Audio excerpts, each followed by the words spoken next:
Welcome to Right to Know. I'm your host and producer, Sherry B. And today we'll be covering our second of 19 episodes titled The Great Awakening, an expose of history's hidden power structures and the exciting shift upon which humanity is on the precipice.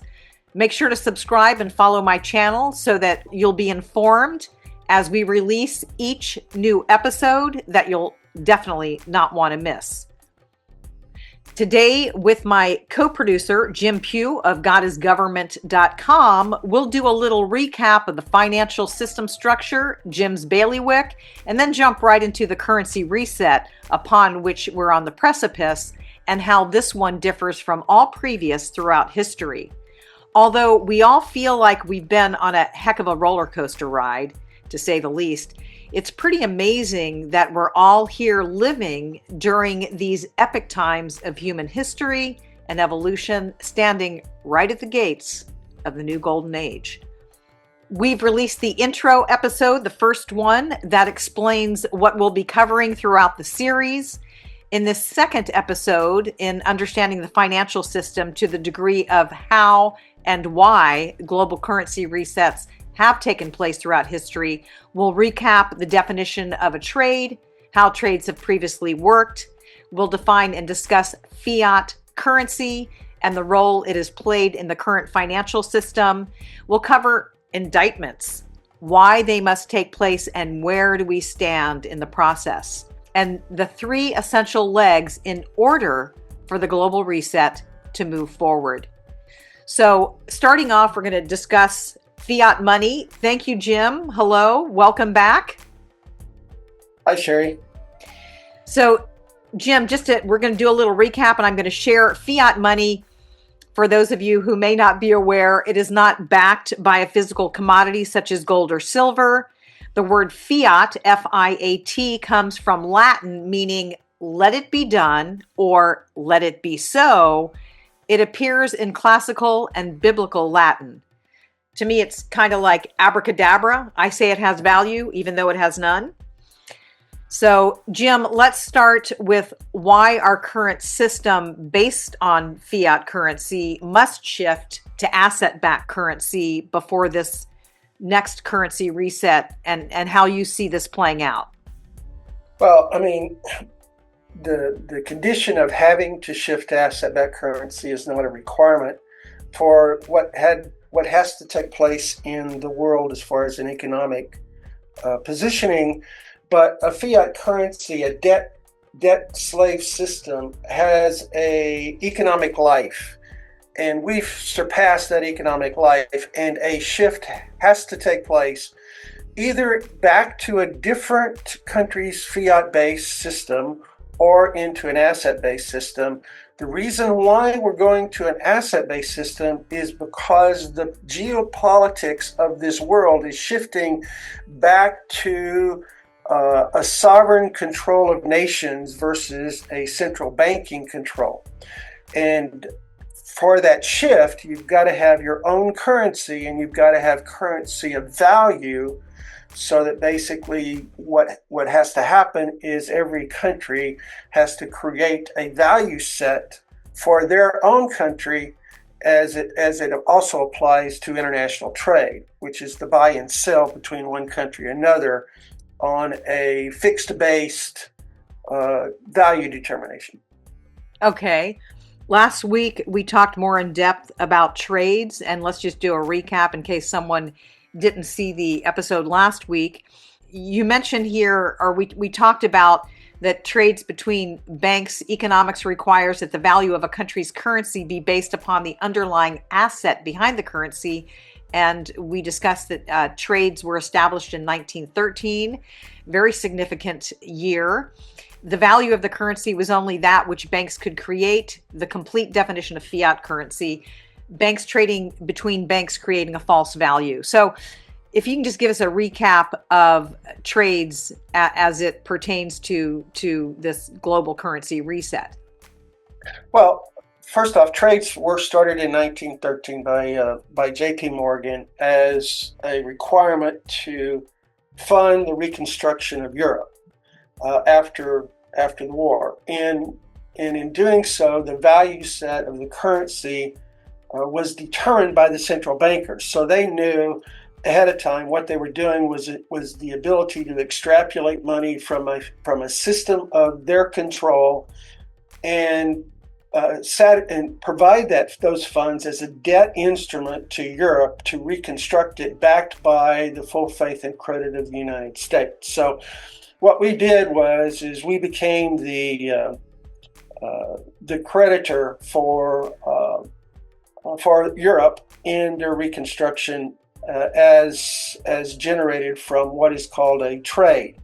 A trade is a buy-sell process where certain banks have the ability to go into the market on 3 days a week and actually buy and sell particular commodities that would generate the profits off of a leveraged fiat currency system.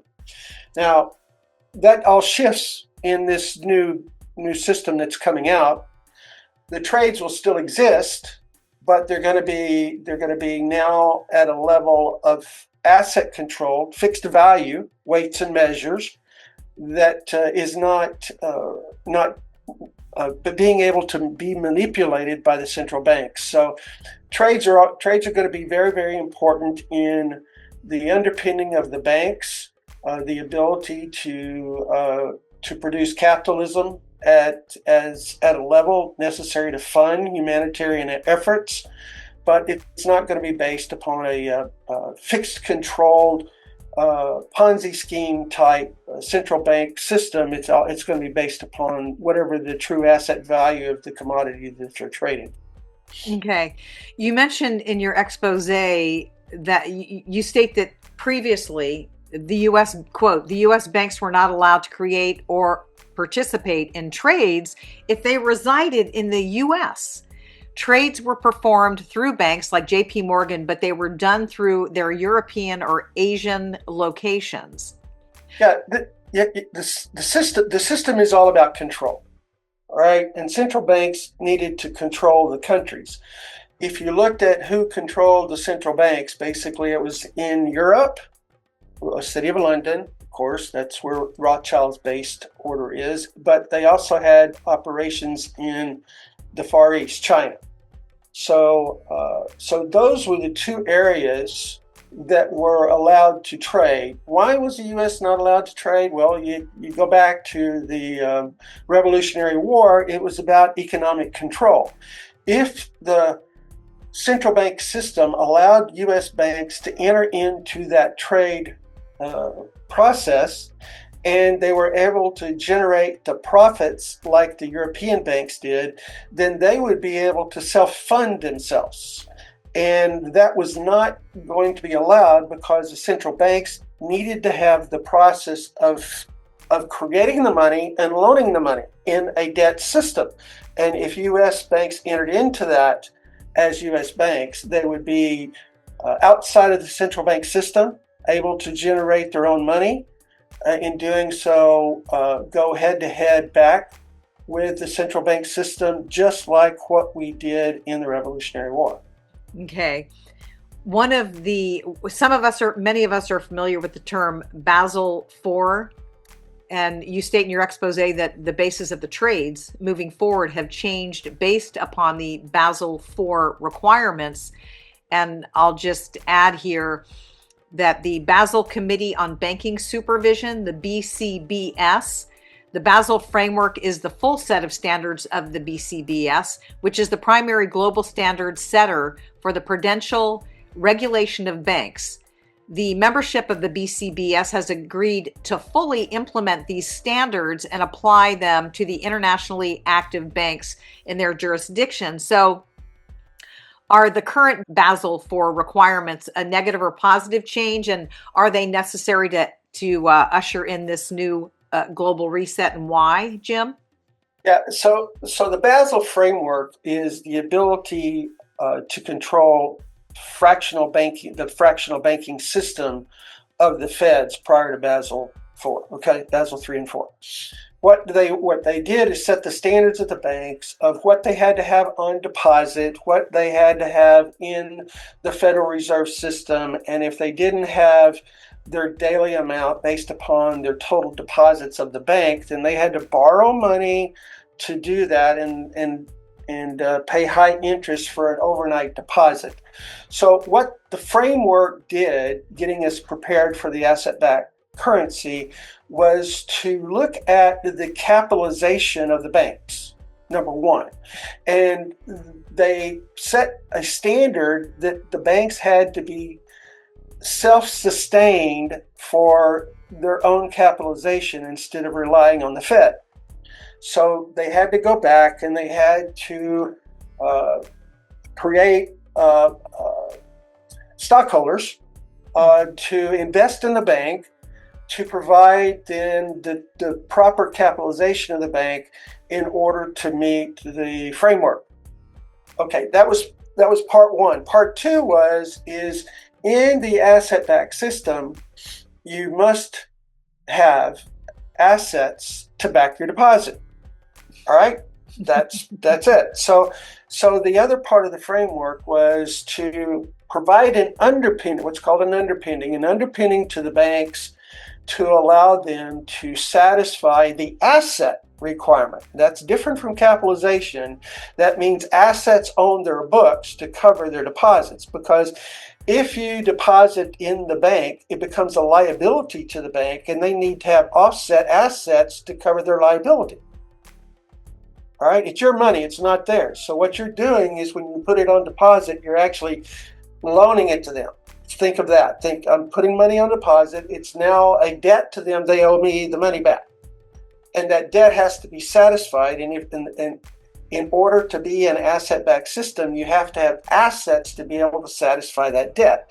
So that was the second part of the framework. So yes, the Basel framework that we're discussing is a very, very good deal for the people who have deposits at a bank. Now, the asset-backed system, the new financial system that's going to come out, basically takes away the retail deposit source from the bank. So that all of the banks are shifting from depository retail banking that we know them to be today, and going to financial institutions of service to those who have the assets inside of their digital wallet. So basically the individual becomes the bank. Okay. So as you mentioned also in the expose, if currency value is based on the amount of currency issued divided by the asset value behind the currency, then how could a stabilized value be assigned to the currency, especially being used as the world currency? And I think we're all interested in knowing, where does our American dollar fit in, or does it, to all this? Okay, so we have a distorted view of the system as it relates to the fiat system and then asset system. The fiat system is controlled by the central bank. The value set over the fiat dollar is determined by the central bank, and it's required to be used in all countries to satisfy international trade, which means that you could have European dollars, you could have China dollars, you could have Vietnamese dollars, you could have Mexico dollars, and you can use that inside your country for paying of individuals for products and services, and creating income, wages, or whatever. But every time a country were to buy goods and services from another country, the central bank required them to use United States dollars. That's the petrodollar. Okay? Now, in the new system, there's not going to be a single country's currency that's used as the international trade payment system. And that requires every country to have their own currency. And in determining the value set of that currency, the country is able to take all of the assets that country owns and determine the level of of dollars, units. Okay, don't think about the quantity. How many pieces of paper do I want to put out? And if I put out, a million pieces of paper, and my assets are $1 billion, then my piece of paper by asset backing is worth $1. Okay, so when a country sets their asset value, and that's predetermined. We can get into the biblical side of that in just a moment. Mm-hmm. But when the assets are predetermined for that country, then they have to determine from their treasury what is the currencies, $1, $5, $10, $20 or whatever. What is the currency, paper, digital, they're going to put out in quantity? And then they take all of that quantity and divide it by their assets, and that determines a value per individual dollar represented by their digital currency.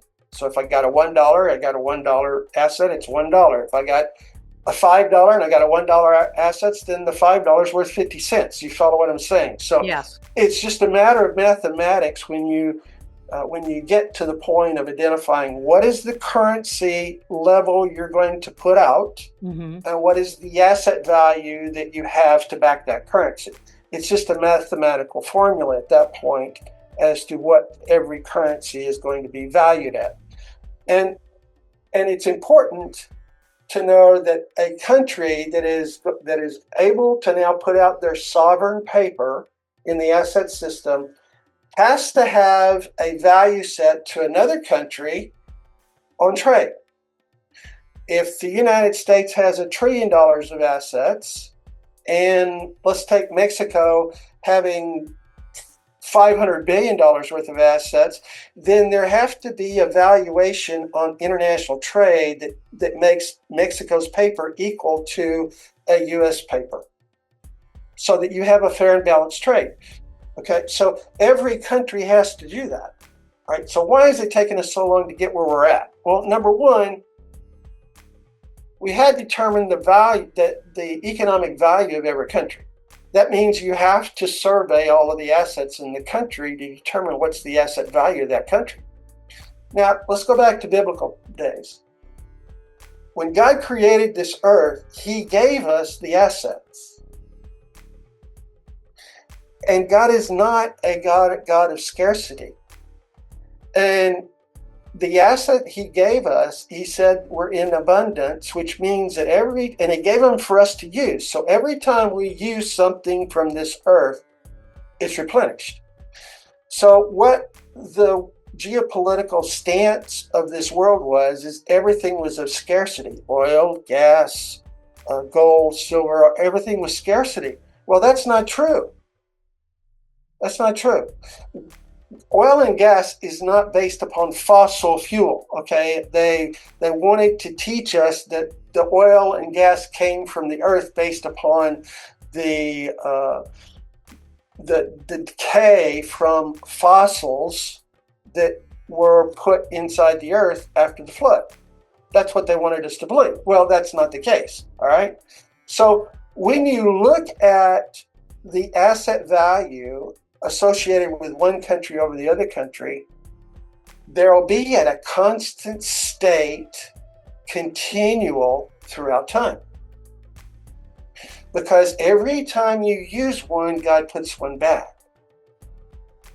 So oil, when you take a barrel of oil out, another barrel of oil exists.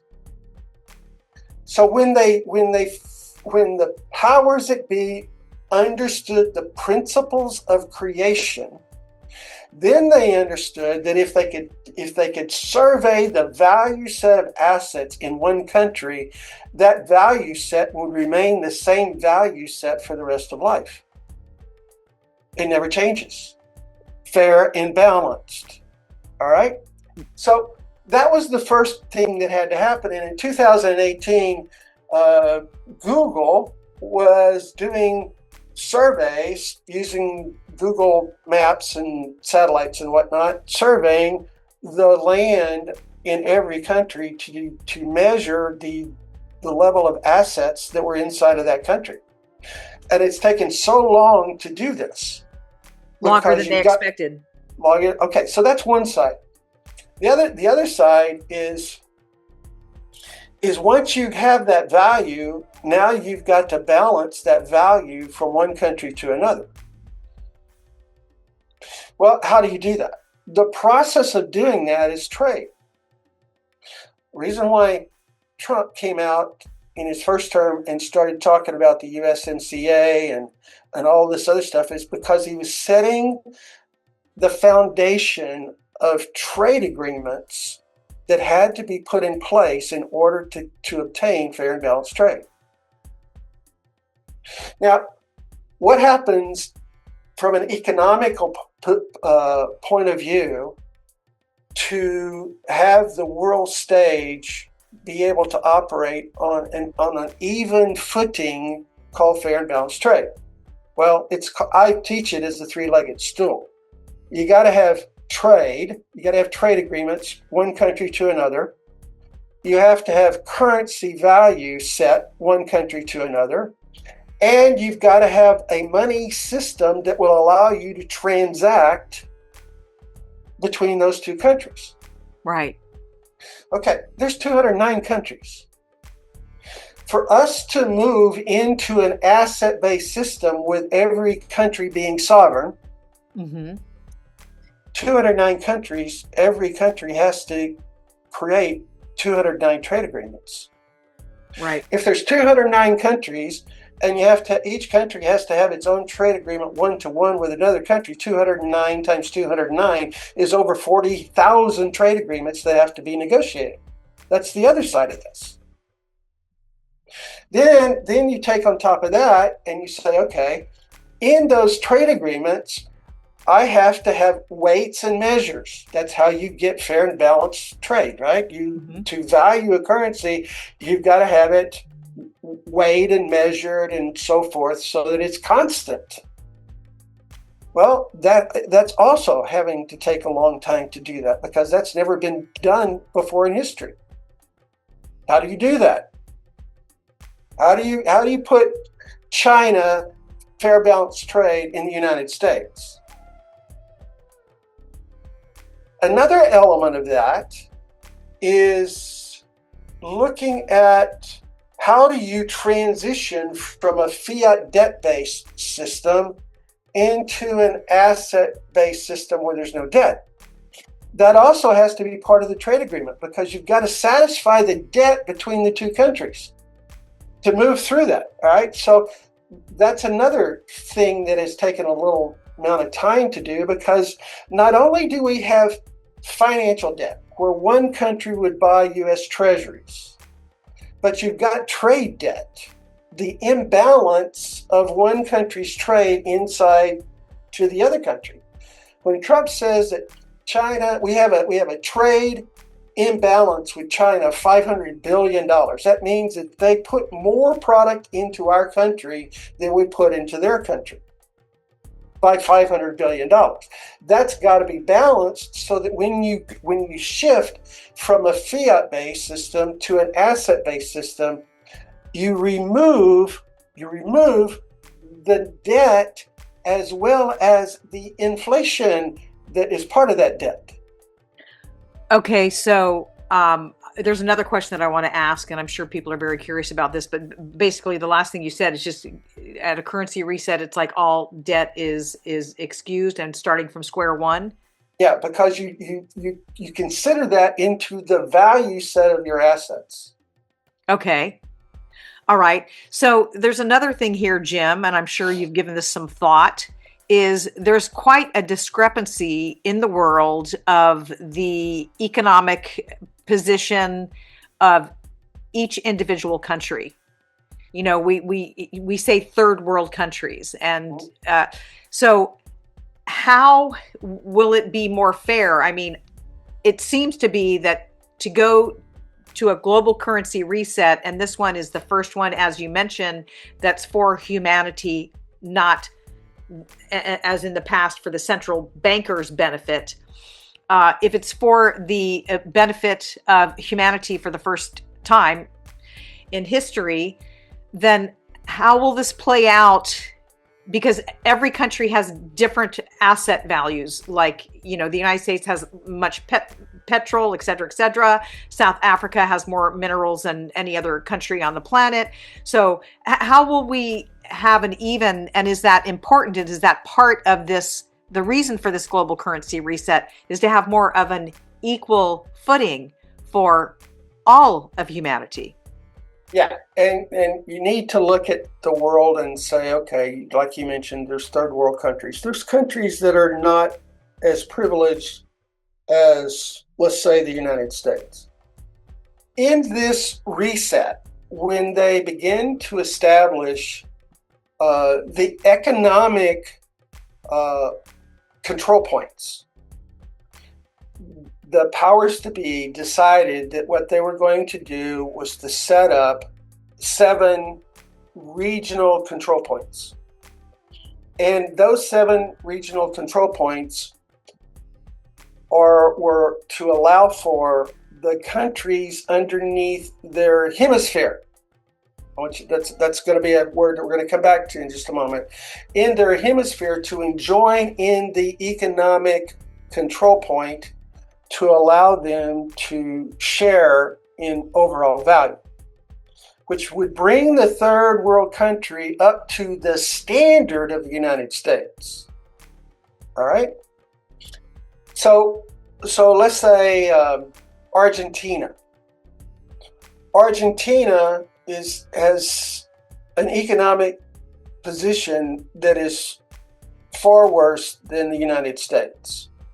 But in these economic control points, the United States is allowing Argentina to join in a hemispheric economic control point that will allow that country to take their assets, join them with the United States, and then share the economic value of the currency level that the United States has determined to be their currency. In their contract, just the contract between those two, because the United States is not deciding for everybody the value of their currency. No, but Argentina then will utilize the value set of the United States in its negotiation for its treaties, its trade agreements. So you have sovereign countries. Let's try to do this a different way. You have sovereign countries that can take their economic positioning and join a larger country like the United States. And in doing that, they get to have value set of their currency at the United States level. So when they do trade, United States value set is what they're going to use to satisfy their trade. So that basically they're not harmed in having to utilize more assets of their country to get a trade with another country. They're able to leverage off of the United States asset value and adding to that Argentina's asset value. Okay, so I go back to these 7 economic points. All right, that's biblical.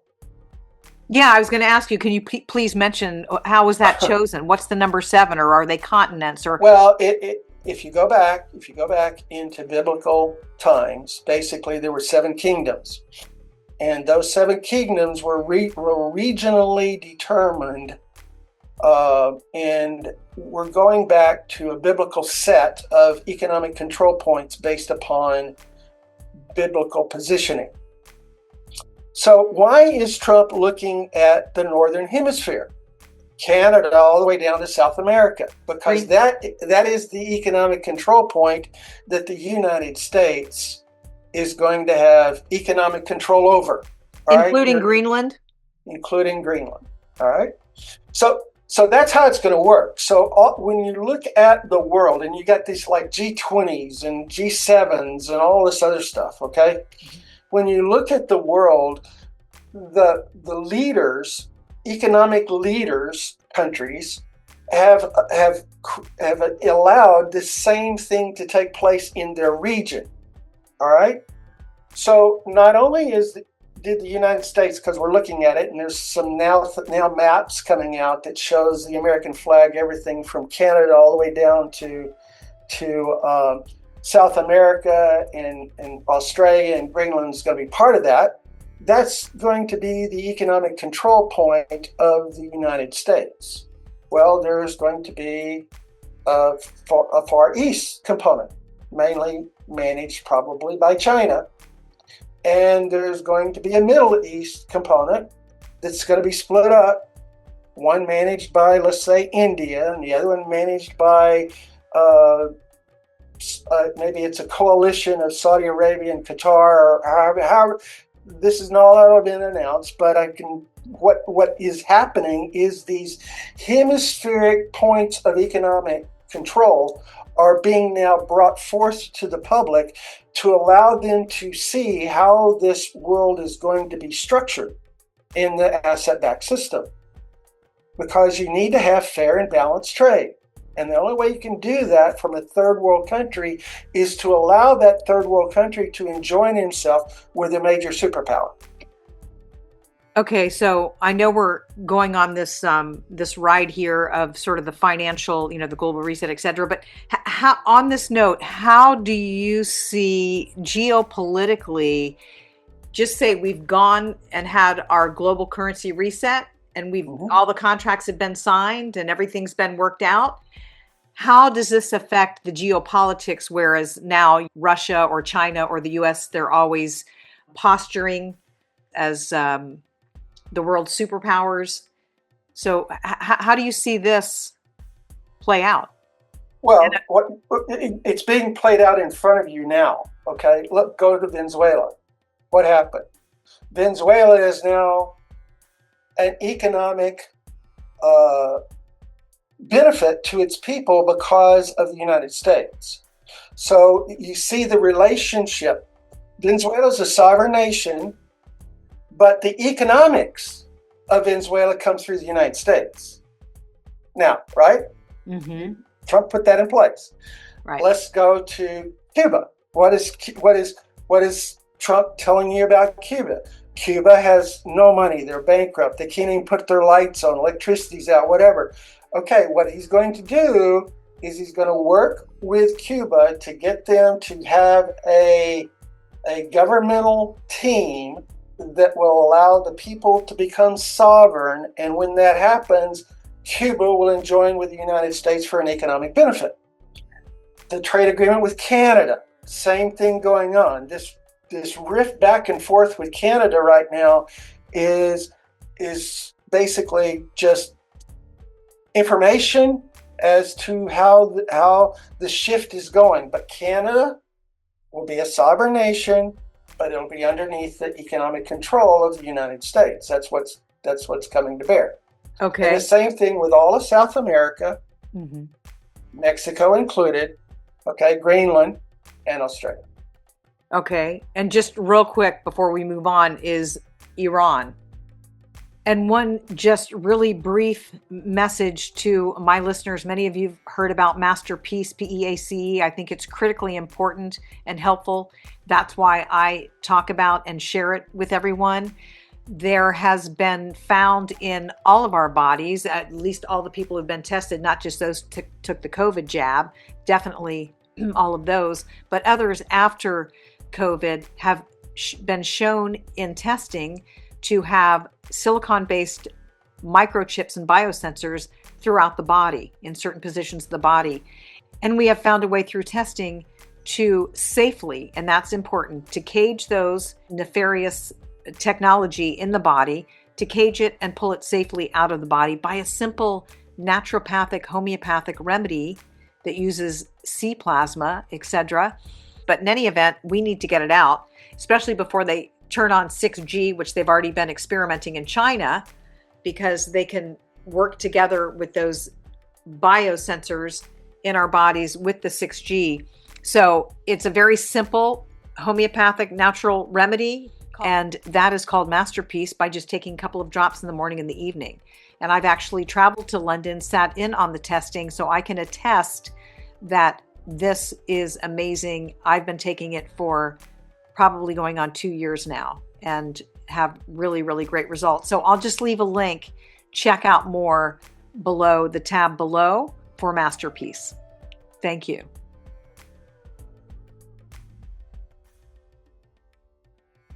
Mm-hmm. Iran is very, very unique. I don't know whether we talked on our podcast that we're creating, or I did this on somebody else. I'm doing so many interviews right now. But Iran is a puppet government controlled by the 13 families. And what is going on in Iran is the elimination of the head of the snake as it relates to the 13 families' control over world terrorism. That's what's going on.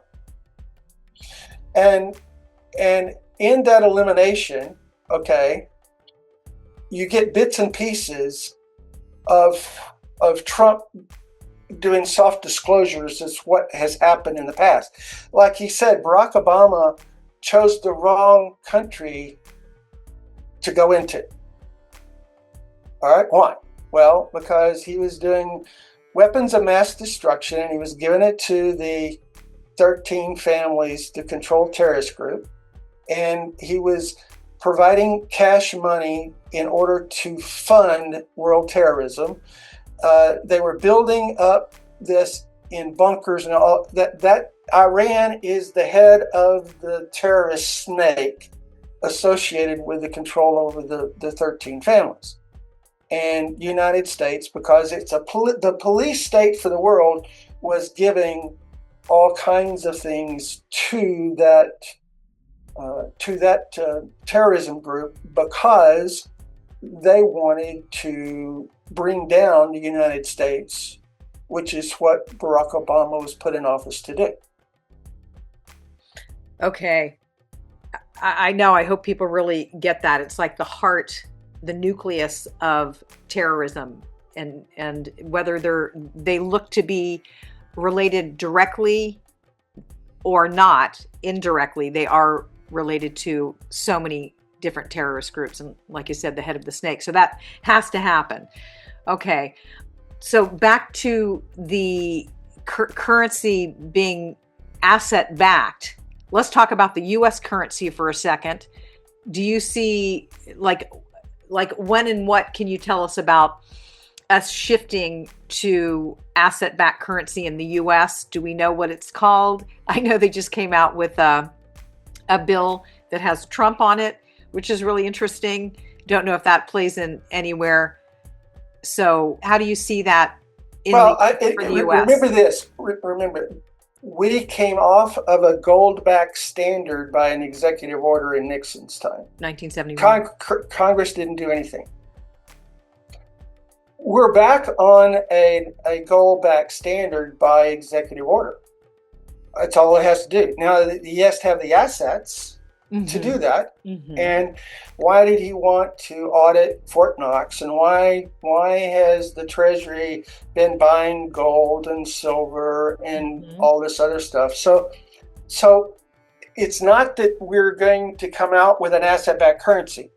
All right, you will have a digital dollar backed by a stable coin, XRP, XLM, HBAR. HBAR is already the stable coin that is settling all of the Canadian banks. So all of these stable coins are being put in process throughout the world as the transactional piece of a digitized monetary system. The value set of the stable coin is the asset value of a digital dollar. That was already done in the Big Beautiful Bill. Okay? Now, and the issue becomes with this is how do you make money in the banking system if the bank goes away? Who gets the value set of, let's say, interest that is provided from the service side of the banks where they're going to go into using US dollars? That's the Clarity Act. Okay? The people are going to get a windfall of profit off of investments made by the U.S. Treasury. Why? Because we own the money. Okay, let's interject real quick, if you can, just briefly. What is the purpose of the Federal Reserve right now? And see, this is what you're talking about, this shift, because everything has been going to pay interest to them. So will that be phased out? Yeah, And the banks are not going to get any interest anymore. Okay, we the people are going to get interest. Why? Because we are the people are the creditors over the value of the dollar. right, which Okay, is how it should have been done all along all along. Okay, all along. in All this right. grand Ponzi scheme. Okay. Now, I just want to say that because people probably feel like, oh, finally they're being nice to us and they're going to help humanity. No, damn it. It has been meant for us all along. They've just been using us as their slaves and their workhorses, etc., to benefit and prosper off of our life energy, and ain't happening no more. yeah. Well, see, that's the fundamental issue of reason why this 19-part series is coming out is because people need to get reprogrammed to understand what is their sovereignty. Because if they don't, they're going to still live in that system by their thoughts, and their actions are going to be based upon their thoughts, and they're going to go right back in to that environment regardless of what the system does. People want to be slaves. They want somebody to tell them what to do. They want to go to. Why do we have to go through this awakening process? Because people got their news from mainstream media. The truth of news is what they were told. Propaganda. They didn't do any research. They didn't do any truth-based fact checks. They didn't do anything. People live by what they're told to do. Well, that's not sovereignty. You're not going to be told to do anything anymore. You're going to have to think for yourselves. You're going to have to make decisions. You're going to have to seek out that knowledge base that gives you back your control that you should have had all of this time. That people say, I have my rights. Well, what are your rights? Right. Okay. If you want to escape the matrix, we've been psyoped, we've been mind controlled. It's in every systems, and we could go on and on. The education system, that was created by the Rockefellers and the Carnegies and etc. The whole purpose, and they're all related to all these hierarchy masters. It was just all created to turn us into robots and create and mind control us. So now we have to take responsibility. It is so worth it. It's going to be so worth it. I mean, to create this world like it has been meant to be.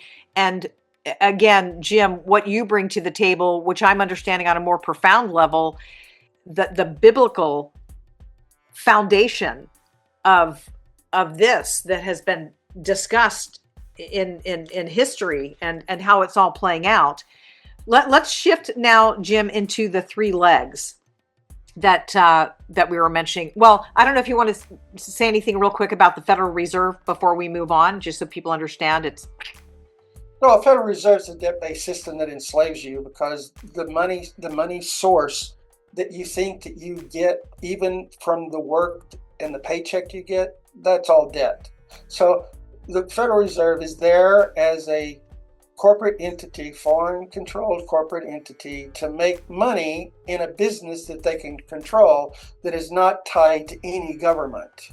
It is for their benefit only, and they basically enslave us because they provide the value set of currency. There you go.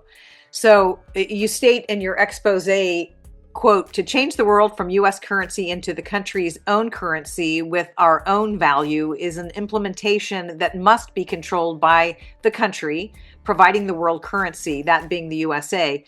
So tell us about this, Jim, and what must and is taking place towards this end. And let's start with the first of three legs that you mentioned is the U.S. Treasury. So let's start off with the U.S. Treasury and what needed to happen and what has happened as far as the commander-in-chief, etc., for this first leg, for the U.S. Treasury to take hold? Okay, well, I mentioned that the world economic base is tied to a three-legged stool. And what you're doing is taking one of those legs, and we're going to look at it, called currency, that is controlled by the Treasury. All right? Congress sets the currency, but Treasury controls it.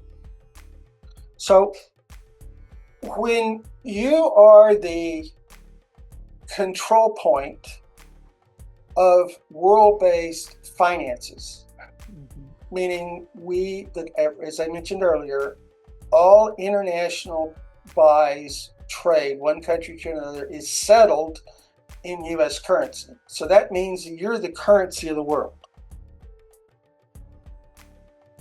When you begin to move from that system into a sovereign asset system whereby those countries control their own destiny and they can utilize their own currency from the economic point that we talked about, 7 regions, whatever. Mm-hmm. There has to be a balancing. Ledger to ledger.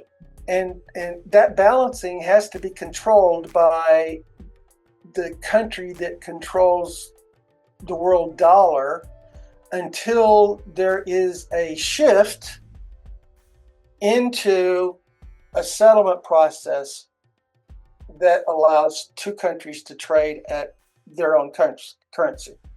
So the U.S. had to take the position of controlling all countries in this implementation of asset-based system because we are the control point of the current world settlement dollar.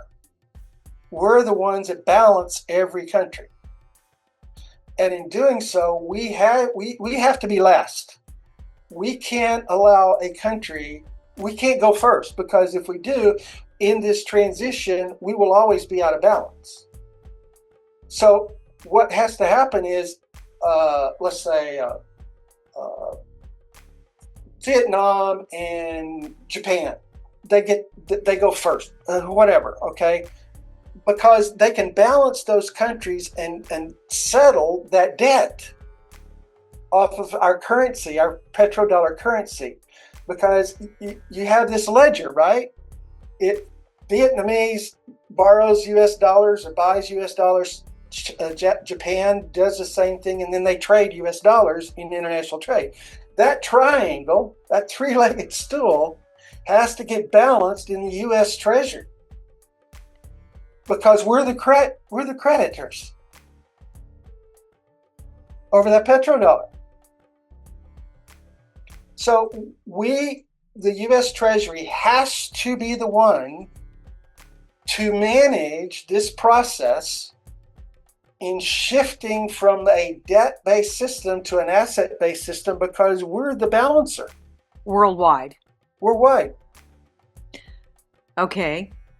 And then on top of that, mm-hmm. because Treasury is the balancer worldwide, there has to be somebody to control it. That's Donald Trump. That's the reason why he is head. When you see him go into a country, he's recognized as the head of this alliance of change. And he's afforded the final decision, for lack of a better word, okay?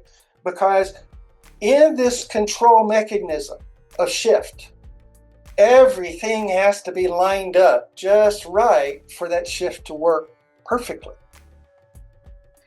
Hence, one of the, or maybe the main reason that they, as we talked on the last episode, had asked Donald J. Trump to run for president, the generals, the military generals. Because he has the expertise of knowing how to do this. Like no one else. That's right. You also mention in your expose that another important component, and we'll get into that and cover the indictments just a little bit later on here, but draining the swamp, that it's essential to drain the swamp. Do you want to touch on that What and is the what's swamp? happening? What's the swamp? It is the shadow government that basically has run this country from 1871. It's the shadow government. And that shadow government is so entrenched into every institution. And I'm not talking just governmental institution. I'm talking about corporations. I'm talking about churches. I'm talking about every institution is part of the shadow government. Not NGOs, etc. Mm-hmm. Yeah. So when you shift to a sovereignty-based system, those control points can no longer be. Right. Okay. So you have to drain, you have to eliminate the shadow government. Okay, whatever you want to call it, deep state, whatever you want to term it. You've got to eliminate the shadow government's control over the people in order to allow the people to get their sovereignty. Okay, Jim, on that note, and it seems to me that it's more global than just in the US when you talk about the deep state, but we'll leave it to the US if you want right now, is at the same time that we seem to be moving towards the new golden age and towards this global reset and getting very close, there's so much craziness going on the planet, and it seems like evil and those satanical entities are really turning up the volume at the same time. Can you just mention that? Yeah. So every country out there has two governments. They have a government that the people recognize, their elected leaders, let's say, mm-hmm. And they have a government of control that the people don't even know who exists in. Okay? So that governmental control, that shadow government that exists in every country, okay, their control point is the Vatican Church. It goes back to the Jesuit order of control over the Vatican Church. It goes back to the Black Pope that people don't probably understand exists, that controls the White Pope. It goes back to the ruling 13 families that we understand, that those 13 families go all the way back to time to 13 houses inside of Phoenicia, which was Egypt. This goes back to the very first government that was put in place by Nimrod. And just to mention, we're going to be discussing this in more detail, all of this in some upcoming episodes. Yeah, so the government, the government that you see today in all countries, mm-hmm. is Luciferic controlled, starting with the first government put in place by Nimrod. If you recall, Old Testament, God separated the nation of Israel from the Gentile world, being the Phoenician controlled world. Has the nation of Israel ever been in control over this world? No. Did they lose nation status in biblical history? Yes, several times. The last one was Solomon, and the nation of Israel was disbanded, scattered all over the world, never to come back to the nation state of Israel yet. All right, and I'm not going to get into Revelation and all this other stuff, but I'm just trying to make a point here that when you look at the two systems that we talked about, you have a holy, righteous system of God, and you have a Luciferic system of chaos and satanic control. Those are the two systems. The government is based upon a world system put in place by man. Lucifer, Nimrod, started. God's system of holiness doesn't come into play until the second coming of Christ. And then he says, I have come to rule the world for 1,000-year reign. We call that millennium. And that's done in Revelation. So this system that we're operating in, every country, is a Luciferic, satanic-controlled, man-made, Lucifer-run system from control points inside the Vatican or the Roman Catholic Church hierarchy and the City of London. Okay. And we're going to talk about that more in depth because I know everybody wants to hear about all of that. It's extremely important. I think in the next episode, we're going to be touching on that. So are they going to be operating parallel with us into this new golden age? Because what is happening is man, it's just going to be another man-made system, but it is going to be a man-made system as directed by the holy and righteous system of God. So they're putting things into a system, man-made, because God doesn't operate in this world. God operates through us, okay? He operates through man. So man is making a system from the revelation of God in order to give God-given rights back to the people, which is your sovereignty. Okay, before we move on to the second leg, the Chinese elders, did you want to mention anything, for example, Saudi Arabia, what happened there? We already talked a little bit about Iran, Venezuela, Cuba, but in this draining the swamp, I mean, that's an example, right? Yeah, when you go back to Trump's first term, he took tours. Right? He took tours. He went to Israel, he went to the UK, he went to Rome, met with the Pope, he went to Saudi Arabia, he went everywhere. Mm-hmm. What he did was present to their government the crimes against humanity and seditious conspiracies along with treason in their own country. And he gave them a choice. You either clean up your country and get with the alliance of change, or we are going to expose you. And in exposing you in that country means that the citizens of that country would rise up and not only protest, but in a coup to overthrow their governments. So Saudi Arabia, he's the only one that got the dance of the swords. Why is that? Because that's rulership in Saudi Arabia. That says you are the ruler.